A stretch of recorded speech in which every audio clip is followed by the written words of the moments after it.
menceritakan seorang gadis cantik dan kaya bernama Nona Ye Fen Fen yang berniat untuk liburan ke sebuah pulau bernama Penghu. Selain berlibur, ia sebenarnya sedang kabur dari keluarganya yang ingin menjodohkannya. Dengan berbekal iklan di internet, ia pun memesan sebuah tiket dan penginapan yang mewah. Sesampainya di bandara, datanglah seorang pria pemilik villa tersebut yang akan menjemputnya. Ia bernama Wu Sisan. Jauh dari ekspektasi, yang datang bukan seperti tour guide profesional, melainkan pria berdandan santuy dan kaos sport dan topi koboi-nya. Fen Fen menjadi tak yakin jika Wusi adalah tour guide-nya. Ia memilih pergi meninggalkan bandara dan mencari hotel lain. Namun Wusi mengejarnya dan berlutut agar pelanggannya itu tak pergi. Adegan berlutut ini justru malah seperti sedang melamar. Alhasil orang-orang di sekitar bandara pun bertepuk tangan sambil berteriak, "Terima, terima, terima." Fen Fen yang tak enak dilihat banyak orang pun mengiyakan untuk ikut ke hotel yang ia pesan pada Wusi.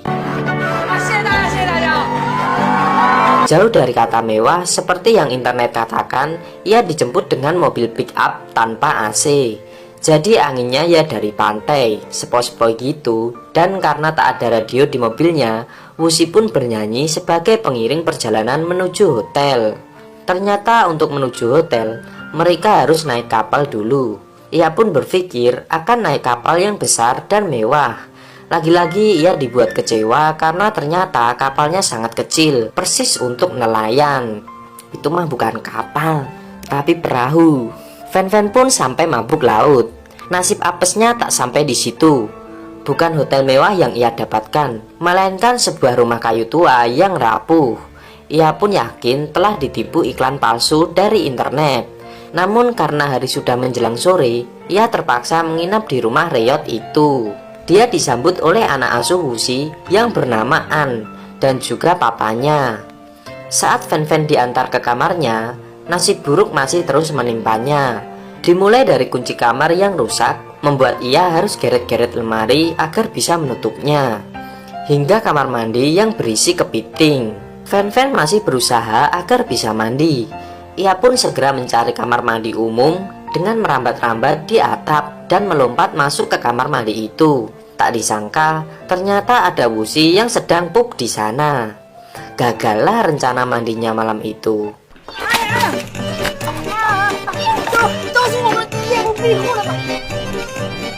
Esok paginya, Fen Fen yang dasarnya orang kaya tak betah tinggal di situ. Ia segera mengemasi barang-barangnya berupa 3 koper mewah berisi baju-baju mahal, paspor, serta kaset lagu kenangan dari ibunya. Ia pun segera angkat kaki dari rumah itu dan minta diantar Wusi ke hotel yang lebih genah, maksudnya mewah. Saat sedang perjalanan naik kapal, nasib buruk masih menimpanya. Kapalnya macet di tengah laut. Saat Fen Fen berusaha membantu, ia malah terjungkel dan nyebur ke laut beserta semua barang-barang mewahnya. 3 koper mahal, paspor, HP, bahkan kaset peninggalan ibunya pun ikut hanyut di tengah lautan. Masih untung Wusi mau menyelamatkannya yang tercebur dan memberi nafas buatan. Saat tersadar, ia menyalahkan Wusi yang membawa kesialan beruntun. Ya namanya wanita, laki-laki mah selalu salah di matanya. Karena keapesan itu, ia melaporkan ke polisi. Namun ternyata polisi itu tak cukup membantu karena semua identitas beserta paspornya hilang. Fen Fen yang sudah mulai demam pun mau nggak mau ia kembali terjebak di penginapan lapuk milik Wusi. Lalu scene berganti di Pulau Penghu. Di sana ada Chen Dadong, anak Pak Lurah sekaligus sahabat Wusi yang berencana menggadaikan tanah pesisir laut beserta rumahnya pada perusahaan besar yang ternyata adalah penipu. Apesnya lagi, adik kandung Wusi bernama Fu ikut-ikutan menggadaikan rumahnya. Kita kembali ke Fen Fen yang akhirnya jatuh sakit dan dirawat oleh Wusi. Namun ia masih saja congkak menerima semua kebaikan Wusi. Bahkan ketika diberi bubur, ia menolak karena takut diracuni. Ya sudah, Wusi makan supnya sendiri kalau gitu. Malam harinya, akhirnya Wusi mengetahui jika Fu adiknya telah menggadaikan rumah dan tanah. Jelas saja ia geram. Namun karena ia sayang pada adiknya, ia akan menanggung semuanya dan menyembunyikan itu dari ayahnya. 来，这件事，千万别让爸知道。 Pagi hari yang indah, Fan bangun dengan badan yang lebih segar. Ia melihat Wuxi sedang menyediakan satu setel baju milik almarhum ibunya untuk bisa ia pakai. Dan Fan terlihat cantik dengan baju itu. Ia pun mulai menyadari jika Wuxi adalah pria yang baik. Sekalipun agak gengsi, ia pun menyampaikan rasa terima kasihnya. Karena sudah berbaikan, Fan minta diajak pergi ke Teluk Penghu. Namun menurut Wuxi, tak ada teluk di sana. Fan pun tetap ngotot ingin menemukan teluk itu dan akan membayar berapapun yang Wuxi minta. Hari itu Wuxi memasak bakmi laut untuk Fan. Ya karena lidah Fan adalah lidah orang kaya, ia pun tak doyan masakan itu. Ya sudah, berhubung Fan tak mau, Wuxi pun menghabiskan semua masakan tanpa sisa. Fan pun memilih pergi keluar melihat sejuknya pantai di pagi hari. Namun di samping rumah, ia melihat ayah Wuxi yang sedang berdansa sendirian sambil memegang foto almarhum istrinya. Mereka pun ngobrol sebentar. Fan ternyata sangat ramah pada ayahnya. Ia juga cerita jika pekerjaannya adalah seorang penulis. Selang beberapa saat, datanglah tukang pos menghampiri ayah Wuxi. Ternyata surat itu berisi pemberitahuan gade tanah dan rumah. Ayah langsung mengamuk dan memukuli Fu. Wuxi pun segera datang dan melerainya. Ayah tak bisa menahan amarahnya. Ia pun mengatai semua anak-anaknya tak berguna. Fu yang tak terima ikut mengatakan jika ayahnya juga tak berguna. Saat ibu sakit dan meninggal, ayah tak ada di sampingnya. Ayahnya pun menangis mengingat kejadian itu. Padahal kejadian sebenarnya saat itu ayah bekerja keras agar bisa membayar biaya pengobatan ibu. Semua pertengkaran itu didengar oleh Fan. Ia pun mencoba mendekati Wuxi yang sedang mabuk di pinggir pantai. Fan pun mulai ingin membantu pekerjaan Wuxi sehari-hari. Benar saja, esoknya Fan diajak pergi ke pasar, membersihkan tempat wisata akuarium raksasa, memberikan makan kambing-kambing, dan menjual ikan laut ke pasar. Fan sangat bahagia. Ia tak pernah merasa hidupnya semenyenangkan ini. Setiap hari dapat menikmati indahnya pantai dengan pasir putih dan suara ombak yang menenangkan. Mimin yang nonton aja serasa ikutan diajak piknik sama film ini. Wuxi lalu mengajak Fan berenang. Pulau itu sangat sepi, jadi serasa pantai milik sendiri.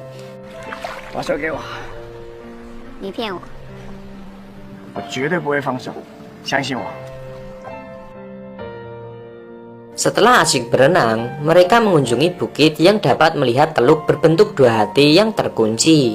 Konon katanya, jika kita melempar batu dan masuk ke teluk hati itu, cinta sejatimu akan segera muncul.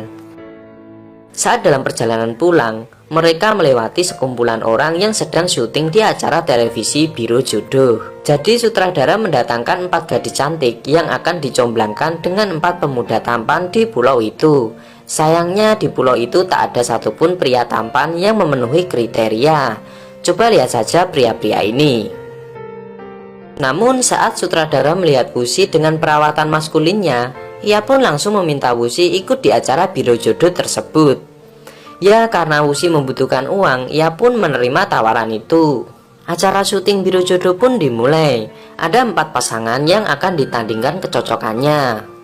Di situ Wuxi dipasangkan dengan cewek yang cantik, seksi, dan kaya raya. Usai syuting, Fan sudah menunggunya di rumah. Ia pun memasakkan bakmi cukur klasik ala Sangsi. Ternyata Fan ini jago masak juga, dan masakannya sangat enak. Apalagi jika ditambah cuka peninggalan Sangsi, membuat makin sempurnalah masakan itu. 我想不到你这么厉害。我这浇头熬了2个多小时呀。 Ternyata di balik masakan yang enak ada kisah di baliknya. Jadi dulu saat Fan sekolah di luar negeri, ia sangat rindu masakan ibunya. Makanya ia belajar memasak sendiri. Di balik angkuhnya sikap Fan, ternyata dia sangat keibuan. Terbukti saat ia memeluk anak asuh Wuxi dan menyisiri rambutnya, terlihat seperti istri idaman. Wow, hari pun berganti. Fan pergi ke Teluk Dua Hati. Iseng-iseng ia mencoba melempar batu ke teluk itu. Namun tak disangka, batu itu mengenai kepala seseorang yang sedang mandi. Fan pun ketakutan dan langsung bersembunyi. Ternyata pria yang sedang mandi itu adalah Wuxi. Wuxi seperti tak asing dengan batu yang mengenai kepalanya. Sepertinya batu yang pernah ia siapkan untuk dilempar oleh Fan. Ia pun memutuskan membawa pulang batu itu. Saat Fan pulang ke rumah, terlihat anak asuh Wuxi sedang murung. Ternyata ia sedih karena Wuxi terlalu sibuk dan lupa menandatangani PR sekolahnya. Fan pun menyusul Wuxi ke tempat syuting. Sesampainya di lokasi syuting, ia melihat para cewek-cewek cantik itu sedang caper minta diolesi handbody di tubuhnya. Ya gimana lagi, disitu kan Wuxi yang paling tampan dibanding 3 pria lainnya. Saat tahu Fan menyusulnya, ia agak canggung karena kepergok sedang mengolesi handbody pada wanita lain. Wuxi pun menyuruhnya segera pulang setelah memberi tanda tangan pada PR anak asuhnya. Adegan syuting game pasangan pun berlangsung, dan kelompok Wuxi lah yang selalu menang. Fan pun jadi kepo dengan aktivitas yang Wuxi lakukan. Namun karena Wuxi takut membuatnya cemburu, lagi-lagi ia meminta Fan untuk pulang. Sore harinya, Wuxi pulang dengan kaki terkilir. Namun ternyata ia menang dan mendapat hadiah HP. HP itu langsung diberikan pada Fan agar bisa menghubungi keluarganya. 是手机耶，现在你可以用这个拍照啦。Malam pun datang. Wuxi sibuk di gudang sambil mengukir batu yang mengenai kepalanya. Fan iseng menghampiri dan memfotonya. Esok paginya adalah final untuk lomba biro jodoh. Wuxi berharap bisa menang karena membutuhkan uangnya. Di game terakhir ini disiapkan balon di atas mereka yang akan meledak jika mereka tak segera memutuskan siapa wanita yang mereka pilih. Wuxi yang bingung pun tak memilih siapapun. Hingga akhirnya balon meledak dan menumpahkan air di atas kepalanya. Fan penasaran dan menginterogasi kenapa tak ada satu wanita pun yang ia pilih. Wuxi memilih kabur dan tak mau menjawabnya. Pesta pantai pun dimulai. Acaranya sangat syahdu. Beneran deh, bikin Mimin ikut piknik di dalamnya. Mereka menyanyi, menari, bakar-bakar ikan, dan makan bersama. Fan nih kayaknya jealous. Dia pun menyuruh mereka berhenti berisik. Salah satu cewek di situ protes dan menantangnya. Mereka pun malah adu minum bir. Ternyata semua orang KO. Hanya Fan sajalah yang kuat minum berbotol-botol bir. Fan yang mabuk memilih duduk di pinggir pantai sendirian. Sedangkan Wuxi yang tersadar dari mabuknya segera menyusul untuk memberikan jaket. Nah, disinilah Fan curhat jika orang tuanya telah lama meninggal. Ia pun diasuh oleh paman dan bibinya. Namun mereka sangat mengatur hidupnya, termasuk menjodohkan dengan pria yang tak dicintai. Wuxi gantian curhat jika nasibnya berbanding terbalik dengan Fan. Ia adalah tulang punggung keluarga. Bahkan hanya dia yang diandalkan masyarakat di pulaunya. Beban yang ditanggungnya sangatlah berat. Dalam kesedihan, Fan pun menangis di pelukan Wuxi hingga pagi. Diam-diam Wuxi mencari kotak milik Fan yang tenggelam di laut. Namun saat menyelam, ia kelelahan dan tak kuat berenang. Untungnya tim SAR segera membawanya ke rumah sakit. Fan panik dan segera menyusulnya. Namun saat tahu jika kotak peninggalan ibunya telah ditemukan, ia tak kuasa menahan tangisnya. Karena rasa terima kasihnya, ia pun ingin mencium Wuxi. Saat sudah hampir berciuman, sahabatnya datang dan menggagalkan adegan itu. Aduh. Kesehatan Wuxi membaik dan bisa pulang dari rumah sakit. Mereka berdua lalu ngobrol di tepi pantai. Fan cerita jika isi kotak itu sangatlah berharga baginya karena berisi kaset peninggalan ibunya. Malam pun datang, dan hari itu adalah ulang tahun pernikahan orang tuanya. Namun sayangnya listrik mati, sehingga mereka menyalakan lilin di tiap sudut rumah dan memasak bersama. Rumah kayu itu kini terlihat sangat romantis dengan cahaya remang-remang. Jadi tiap Enif, ayahnya selalu pulang dari pulau seberang dan akan kencan sambil berdansa bersama almarhum ibunya. Malam itu mereka makan bersama, ditemani cahaya lilin yang sangat romantis. 怎么了？我从小到大一个人吃饭吃习惯了而已。 Saat usai makan, ayah Wusi mengajak Fanfan berdansa. Katanya ia senang jika Fanfan bersedia jadi menantunya. Wah, sepertinya ayah mulai memberikan restu pada kedekatan mereka. Dan jadilah, Fanfan pun berdansa dengan Wusi, ditemani musik romantis dan lilin remang-remang. Setelah hari itu, keadaan perlahan mulai membaik. Termasuk adik Wusi yang sempat kabur dari rumah mau diajak pulang dan berdamai dengan ayahnya. 哥，对不起啊。 Polisi juga sudah menemukan paspor baru Fanfan. Namun itu bukan kabar baik bagi Fanfan, karena bibi dan pamannya menyusul ke pulau itu dan masih saja memaksa untuk dijodohkan agar perusahaannya selamat. Hati Fanfan sangat dilema. Ia sadar jika tak punya pilihan lain selain kembali ke kota dan menyelamatkan perusahaan. Sebagai bentuk perpisahan, ia ingin dibuatkan bakmi oleh Wusi. 你可不可以再煮一次那个澎湖的山西刀削面给我吃？ Fanfan tak kuasa menahan kesedihannya saat makan bakmi itu. Ia sebenarnya tak rela meninggalkan Pulau Penghu dengan segala kenyamanannya. Wusi diajak bertemu oleh paman dan bibi Fanfan. Di situ ia baru menyadari jika Fanfan sangat beda bibit bebet maupun bobot dengannya.